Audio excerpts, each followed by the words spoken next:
physical pains and illness we suffer are a result of life's emotional pain and trauma and our response to them, all beginning in childhood, which these traumas are usually buried in our subconscious mind.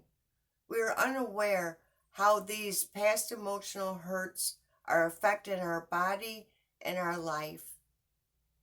These childhood traumas can stem from months of prenatal development through early life, even onward into adulthood.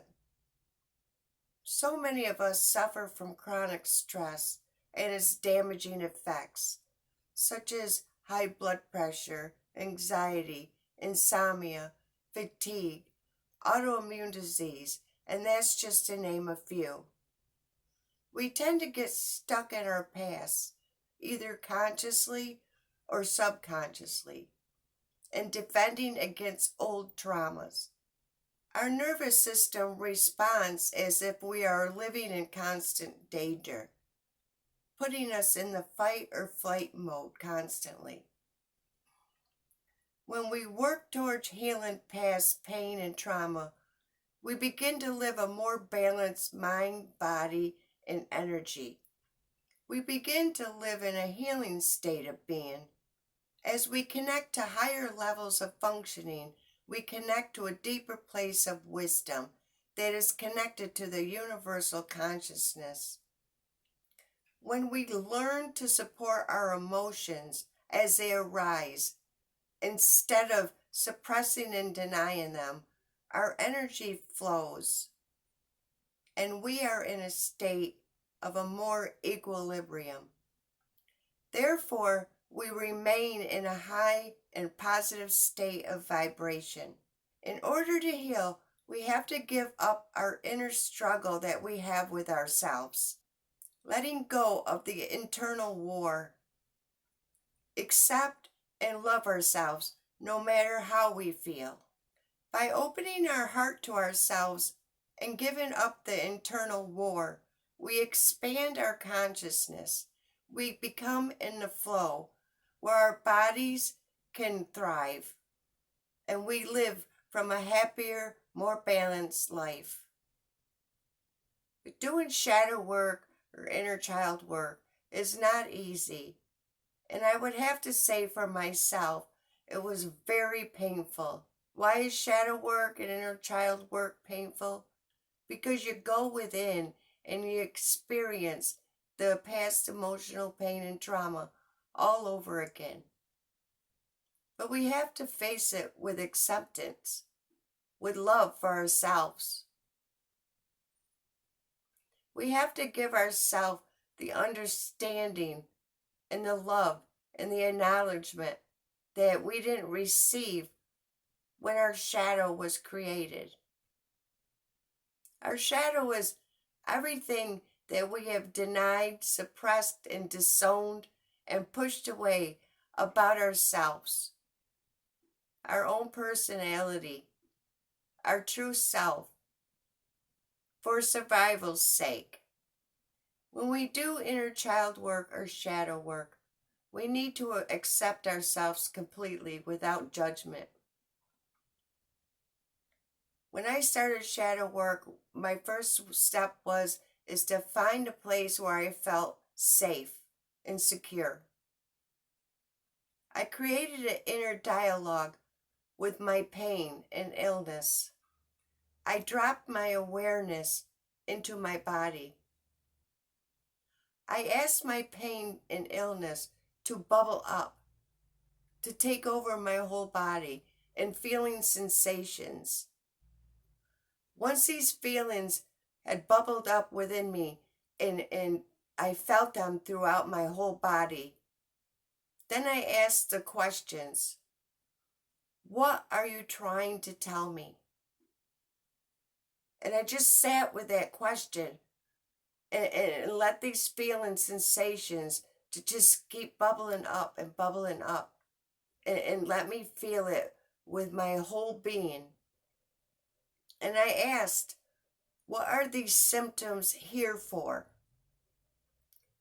What does these symptoms need to show me?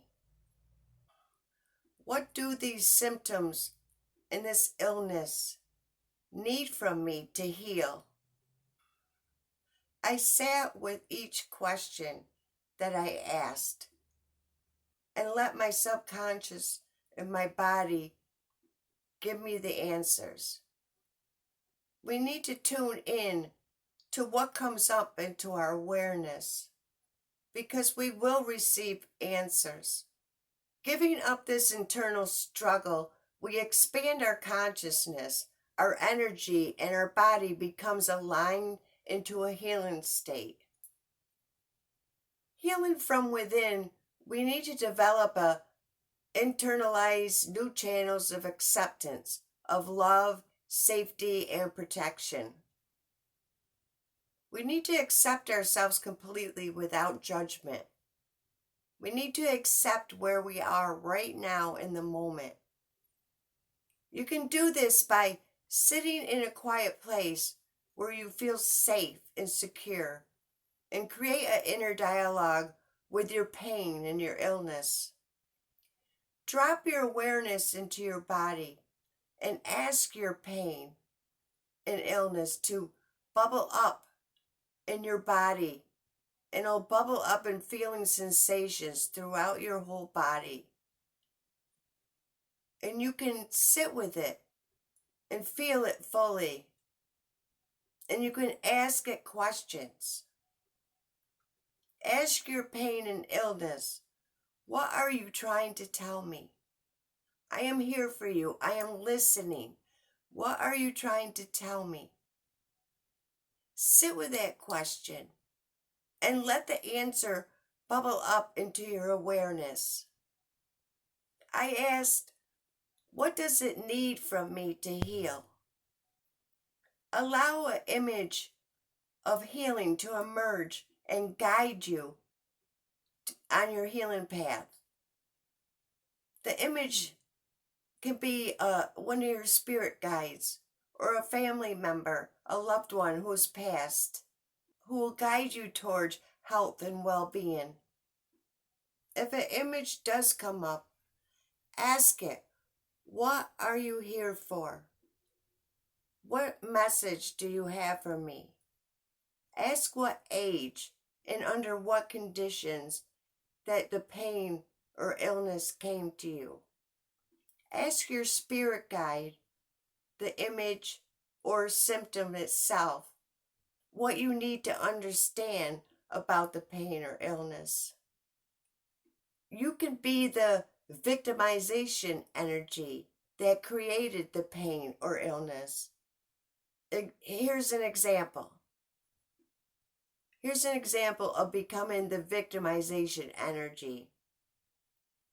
If you feel your chest become tight or knots in your stomach, be the force that created the tightness or the knots in your belly. This process helps you to identify and release the internal stuck energy. This process will perpetuate the symptoms, so be prepared for that. But as a result, you will no longer have to have this internal struggle or fight against this negative energy that was stuck within your body. You identify and you release them, creating space within you to take in the feelings of love and compassion, support and safety. Bring the light of love and energy of spirit into the pain and symptom. As you bring this healing light into the pain and illness, the old stuck energy releases and leaves the body and is replaced by new life force energy. Therefore, healing the old childhood wound. Inner child work and shadow work is like peeling the layers off an onion. We have to go through this process for each wound that was created. But as we heal our inner child, the better life gets, the better your health gets.